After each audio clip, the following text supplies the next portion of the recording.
Eu não vou ficar em casa costurando, rezando terço. A militância na minha vida não é algo externo a mim, não, já faz parte das minhas vísceras.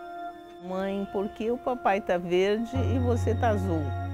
Mas eu achava que eles estavam doentes, porque eles não se mexiam. Eu vou trazer eles aqui no caixãozinho.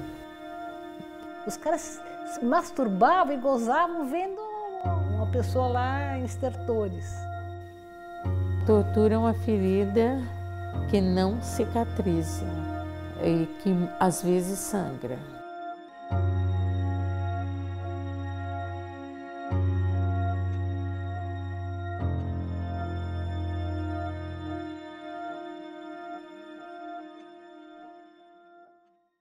Eu sou Maria Amélia de Almeida Teles, Amelinha Teles, tenho 74 anos, sou aposentada, sou escritora, sou feminista, sou mãe, sou avó. Eu nasci em Contagem, Minas Gerais. Eu entrei na militância desde muito nova, desde criança, bem pequena, eu já ia para as manifestações de rua, em apoio aos portuários em Santos, depois em apoio aos ferroviários em Minas. Quando eu tinha 14 anos, então, eu entrei para o Partido Comunista. Nossa história não é comum, mas ao mesmo tempo ela tinha um jeito, né, comum. E aí, com o tempo, eu fui percebendo que não era bem assim.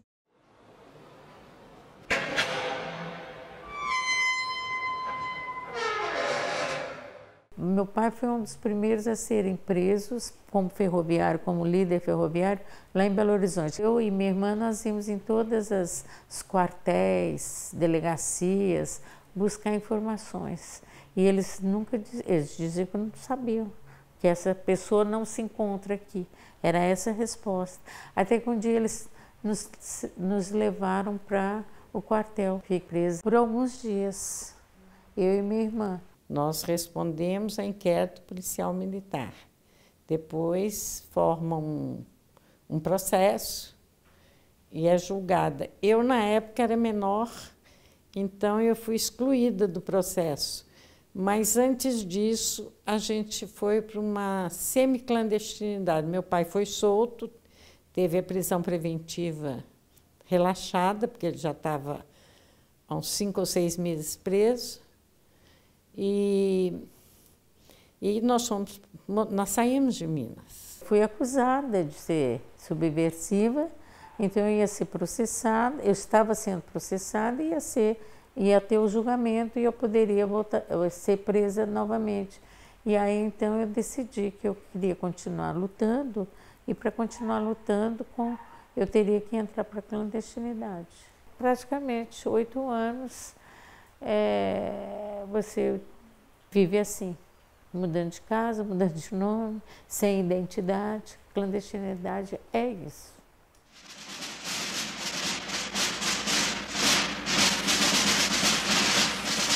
Atenção Brasil, o Regimento Sampaio, o Grupo de Artilharia 105 e o Batalhão de Caçadores de Petrópolis, que haviam se deslocado em direção a Minas. As ditaduras em si, elas são regimes políticos, né? São um recurso político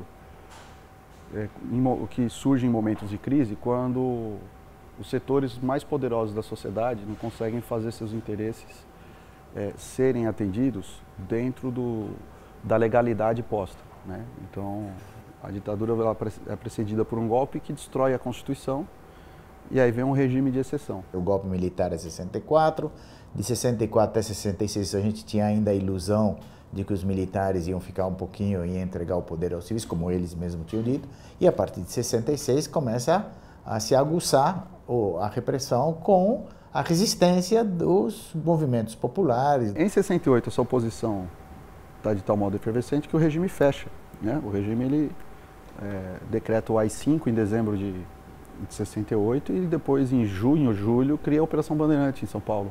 68 é um ano importante na história, é um marco, porque no mundo inteiro a juventude se rebela contra as injustiças, contra esse autoritarismo. Um jovem não pode entender porque aos 16 anos se vota, né? Eu só fui votar quando eu tinha 40 anos. Durante os meus primeiros 40 anos de vida era proibido votar, né? Então, ditadura é isso, é regime de medo. Nós, mulheres, conquistamos o direito de voto em 1932. A Constituição de 1934 consolidou esse direito do voto feminino. Mas poucas vezes nós podemos votar na vida, porque a gente viveu, logo em seguida teve a ditadura Vargas, a ditadura do Estado Novo, que foi até 45, e depois, em 64, vem a ditadura e nós vamos poder votar só em 89 para presidente da República. A ditadura a brasileira, ela conseguiu, outras também, mas a brasileira conseguiu entrar em lugares capilares das relações pessoais, sociais. Primeiro mata, tortura, depois vamos ver se era culpado ou não. A proposta de revolução eram nós da esquerda. E a ditadura, logo que deu o golpe, ela se autodenominou Revolução de 1964.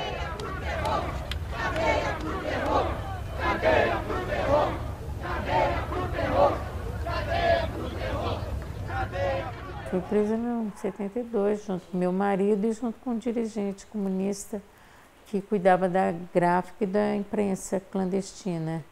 E nós, crianças, eu e minha irmã e a minha tia, grávida de 8 meses, fomos presos às 9 da manhã do dia seguinte. Eu estava na casa deles com os filhos. E quando eu vi que eles não chegavam, eu imaginei que eles tivessem sido presos. Então nós fomos levados, nessa manhã do dia 29, diretamente para o DOI-CODE, que era o órgão de repressão do Exército. O DOI-CODE, que era conhecido também como Operação Bandeirante, que ficava na Rua Tutóia, se não me engano, 921, que é a 36ª Delegacia de Polícia. O comandante era o Carlos Alberto Brilhante Ustra, que era major do Exército. Porque o caminho dos que não morriam era DOI-CODE, aí no DOPS legalizava a prisão, ficava mais um tempo e aí ia para o presídio.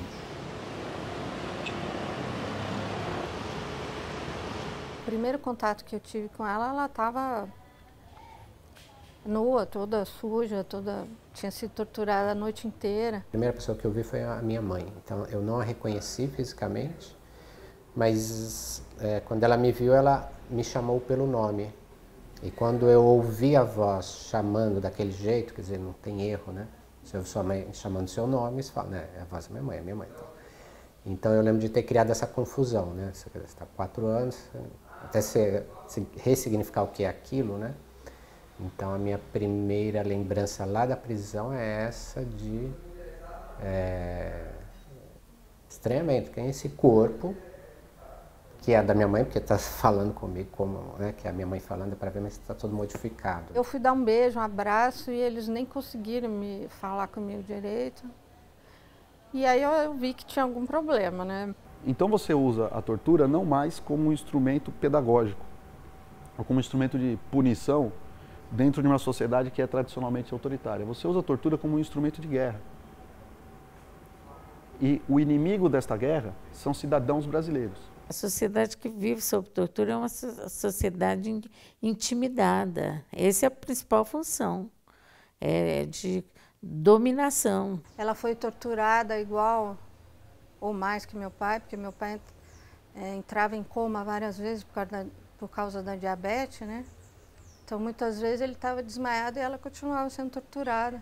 E aguentou o mesmo tranco, né? A mesma violência como meu pai e como outros homens, né? Eu fui submetida a vários tipos de tortura. A pau de arara, que você fica pendurada como se fosse um frango no açougue, né? Que você fica ali pendurada, nua ao tempo. A nudez para nós já é uma tortura, né?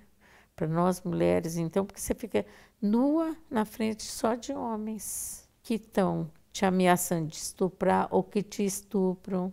Tudo isso eu fui submetida. Afogamento, esse telefone que eles te dão, muito soco, muito murro, muito palmatória. Sabiam que nós estávamos desarmados, que nós não oferecíamos nenhum risco à segurança deles. Por que nos manter nus no interrogatório? É para humilhar. Agora, o que eles fizeram com as mulheres usaram as características das mulheres como mais um meio de tortura. Então, eles te torturavam porque você estava menstruada, Eles te torturavam porque você estava grávida, né? E muitas mulheres foram submetidas ao abortamento forçado devido aos chutes que elas levavam na barriga. A especificidade reside muitas vezes na questão do corpo da mulher, né? Então, formas de violência sexual, violências que atingem o corpo da mulher, uma violência que atinge o seu papel como mãe, né? Que foi o que aconteceu com muitas mulheres que tiveram seus filhos também sequestrados, como no caso da Melinha, né? Que teve os filhos sequestrados e levados para verem os pais torturados. Na tortura eles falavam, a gente vai matar a Janaína, a gente vai matar o Edson, se você não falar agora. Eu vou trazer eles aqui num caixãozinho e você vai ver a notícia no jornal, etc. Então enquanto eles não tinham a informação que eles queriam, acho que eles usaram a gente como forma de pressão. Então a tortura contra a mulher tinha um caráter de restaurar um status de submissão completa da mulher na sociedade. Melinha, inclusive, também sofreu violência sexual e que ela relata, ela fala que ela demorou bastante tempo para entender que aquilo era uma violência sexual. Porque é uma violência sexual sem coito, sem penetração, mas que é um homem, um dos torturadores, ela estava nua, ele se masturbou e jogou o esperma em cima dela. Isso é violência sexual também. Sabe quantos anos levou para as mulheres falarem? Não as brasileiras só, as argentinas, as uruguaias, todas, para falar, nós precisamos ficar velhas para ter coragem. Não é que os caras estupavam, isso aí, não, era pior. Os caras se masturbavam e gozavam vendo uma pessoa lá em estertores. Então essa é a ditadura brasileira. Para sempre vamos nos manifestar contra o estado de exceção. Sonhamos juntos que a nova aurora ainda brilhará. O medo não vai nos silenciar. Eu e meu irmão a gente ficava durante o dia lá na delegacia, que era o DOI-CODE, geralmente no estacionamento, e de noite a gente ia para uma casa ali perto. Depois levaram para casa de um delegado em Belo Horizonte. Então eu fui ver meus filhos só depois de outubro. E eles estavam realmente com um delegado de polícia, que era cunhado do César. Mas foi difícil a negociação para ter contato com as crianças, porque ele era policial. E mais tarde eu fiquei sabendo também que era um policial torturador. Eles me trataram mal, né? Eu e meu irmão me fizeram de empregada doméstica. Eu perguntava onde estavam meus pais, e aí ele dizia que eles tinham abandonado a gente. E para mim aquilo não fazia sentido, porque era uma relação boa. Quando foi em julho, nas férias, eu pedi a ele, a esse cunhado do César, para passar as férias com as crianças. Eu consegui contato com o advogado da Melinha e do César.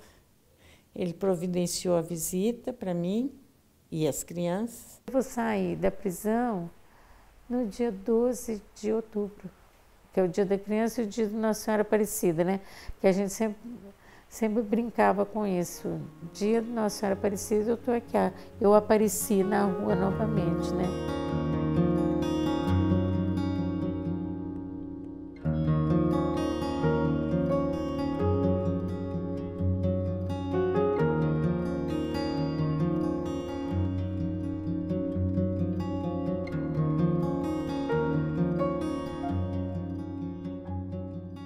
Foi em 74, foi o julgamento. Aí o César foi condenado a 5 anos de prisão. A Melinha foi condenada, eu acho que a 6 meses, já tinha cumprido 10 meses. Então ela ficou em liberdade. Prisão muda radicalmente sua vida.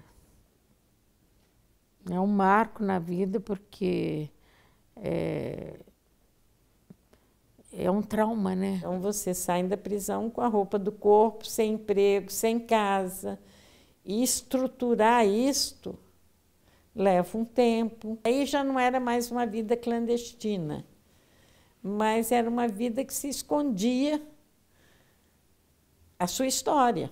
As crianças perdem muito perde uma vida, né? Uma fase importante da vida, que é a infância. E ela amadureceu à força, né? Ela, com 7 anos, ela podia ficar menstruada, ela teve que tomar hormônios para retardar. E o Edson, que tinha 4 anos, ele voltou a ser um bebê. Saí da prisão, eu tinha 3 filhos, porque logo que eu peguei os 2, peguei o meu, então eram 3 crianças, e 3 crianças bastante problemáticas, porque elas tinham sido muito traumatizadas. A gente tinha muitas inseguranças, de que o pai, a mãe e a tia iam sumir, né? Passei a infância toda com essa sombra, digamos assim.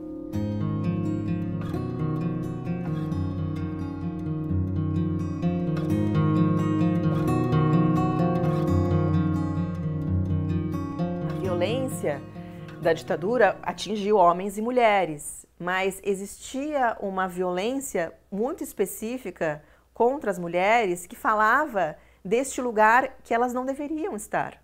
Falavam isso para elas. Pô, vocês deviam estar em casa cozinhando, fazendo tal coisa, porque vocês estão vindo aqui panfletar, fazendo política. Então, naquela época, assim, era muito subversivo, porque o lugar das mulheres era um lugar doméstico. E elas estavam fazendo política, elas estavam indo para a rua. Mas o machismo existia mesmo dentro das organizações de esquerda. Muitas mulheres reclamam disso, do machismo dos próprios companheiros de organização. A ditadura reforça isso e as organizações de esquerda fazem parte da sociedade. Talvez o que a gente não tenha hoje em dia, que era muito forte naquela época, é uma estigmatização das mulheres que acabam desafiando esses estereótipos. Na história que ela é contada, são sempre os grandes heróis, os grandes protagonistas são os homens. Militante na clandestinidade, eu só militei com homens, eu não militei com mulheres, porque eu trabalhei na imprensa e na gráfica. E a organização do partido só dispunha de homens para fazer esse trabalho, e eu era a única mulher. Quem estuda o Brasil, a luta pela democracia, vê que, como continua, a maior parte dos movimentos populares são movimentos com mulheres. São mulheres ou totalmente de mulheres. O movimento de custo de vida, que foi fundamental na ditadura, foi o primeiro que denunciou mulheres. Movimento feminino para anistia, mulheres. Né? Comissão essa dos mortos desaparecidos, a maior parte eram mulheres. Né? Melinha é uma delas. Agora, a imprensa é parte dessa luta, porque, na verdade, é uma luta política. A imprensa feminista, ela tem um papel importante. Para colocar para a oposição à ditadura militar a importância de defender, na luta contra a ditadura, também os direitos da mulher. A imprensa feminista aqui no Brasil, ela surgiu em 1975 com a primeira edição do jornal Brasil Mulher, e logo em seguida foi editado o jornal Nós Mulheres. Eram 2 jornais feministas. Essa imprensa ela foi muito importante. A importância porque ela não só divulgou, deu base, deu argumentação, deu sustentação para o movimento incipiente ainda, o movimento feminista, né? Ela confirmou a necessidade do feminismo e mostrou que o feminismo existia em outros países e que era uma necessidade das mulheres. Deu voz para muitas mulheres da periferia, dos sindicatos, trabalhadoras, né? Mulheres que estavam totalmente ausentes da imprensa em geral. O que se propõe não é a divisão, o que se propõe é o aprofundamento da nossa condição enquanto mulheres. E isso foi muito importante para mais tarde o movimento feminista e feminino crescerem. Você pensar no feminismo enquanto resistência, enquanto luta das mulheres contra o patriarcado, contra o poder dos homens, isso acontece desde sempre. Então eu fui me tornando feminista, mas o feminista tem que estar junto com outras mulheres. É muito difícil você Não tem. Você tem que estar dentro de um movimento, você tem que estar dentro de um campo de estudos e de articulação com mulheres, né? De preferência, inclusive, feministas, para você ter as práticas feministas, né? Para sustentar essas práticas. Elas trazem muito do resquício do, né, 1975, né, a ONU declara como, acho que é o Ano Internacional da Mulher, e que inicia a década, né, da mulher, e o quanto que as companheiras que estavam lutando ali, né, contra a ditadura aproveitaram 75 para também alavancar essas reuniões de mulheres. E as companheiras que fundam a União de Mulheres, elas, muitas delas vinham da luta contra a ditadura. De 1980 até 1985, praticamente o movimento feminista no Brasil vai organizar mulheres e vai criar organizações. A militância, ela envolve a manutenção de uma rede, né, uma articulação, fazer essa articulação, estar nessa articulação com outras mulheres, envolve a construção de projetos coletivamente, né, envolve um diálogo com as instituições do Estado, né, com outras instituições, outros movimentos organizados. A gente precisa de lugares que as pessoas possam se encontrar, possam conversar, possam trocar ideias, né? E precisa se politizar. Não dá para a gente cada um viver no seu umbigo. A amplitude da militância da Melinha é uma coisa impressionante. A militância na minha vida não é algo externo a mim, não. Já faz parte das minhas vísceras, sabe? Do meu modo de pensar, da minha organização de vida. Hoje ela é uma representante importante do movimento de mulheres, mas também das mulheres que lutaram contra a ditadura militar no país. Com o fim da ditadura e a redemocratização, essas mulheres tiveram um papel, e aí eu acho que a Melinha é essa mulher que lutou pela anistia, estava nos comitês brasileiros de anistia, montou a comissão de familiares de mortos e desaparecidos. Então, elas são as protagonistas. Essas mulheres, a Melinha e muitas outras mulheres, são as protagonistas da busca por informações dos mortos e desaparecidos. Então, elas participaram da abertura da Vala de Perus, da abertura dos arquivos do IML, todos os processos, toda a luta, desde o final da ditadura até hoje, a luta pela anistia, tudo isso, elas participaram desse processo como protagonistas. Nós é que tínhamos que provar que as pessoas não tinham morrido em suicídios, atropelamentos e tiroteios, que eram as versões oficiais, mas na verdade elas tinham sido assassinadas sob tortura. São muitos os filhos que se foram, morreram sem motivo e sem razão. No começo dos anos 2000, a família Telles resolveu mover uma ação contra o coronel Carlos Alberto Brilhante Ustra, que torturou a família toda, né, durante a ditadura militar. O Ustra, que é o único torturador desse país que foi declarado como torturador numa ação movida pela Melinha e seus familiares. A gente deve repudiar qualquer ditadura, qualquer ato autoritário. Essa que eu acho que é a maior lição. Você não precisa necessariamente ter alguém com fuzil na sua cabeça. Você pode montar uma estrutura autoritária que garanta um regime violento com uma aparência legal. Nós erramos muito na avaliação sobre esse legado da ditadura. Se criou pouco vínculo entre o presente e o passado recente. Como é que a gente combate, né, tanta mentira? Talvez com histórias verdadeiras, com pessoas de carne e osso, né, que estão aqui ainda contando essas histórias. É mais importante ainda você contar essa história para que ela exista, porque se os sobreviventes, os que viveram, não contarem, vai contar os vencedores, que é sempre assim. E eu acho que o que a gente precisa é da história real, que ela não é a história oficial. E ela tem cara, tem pessoas. Muitas vocês nunca vão saber quem foram. É um dever histórico, é um dever ético reconstruir essa história, que é a história do nosso país. Falar da ditadura é importante, de várias formas. E falar com um rosto, com uma vida, com uma pessoa, né, eu acho que concretiza mais para outras pessoas, né? As pessoas passam a sentir que a ditadura ofendeu, afeta a vida de pessoas como ela, porque eu sou uma pessoa tão comum. Vamos gritar, tortura não, pela liberdade de expressão, e ecoar, censura não. Cantamos a revolução,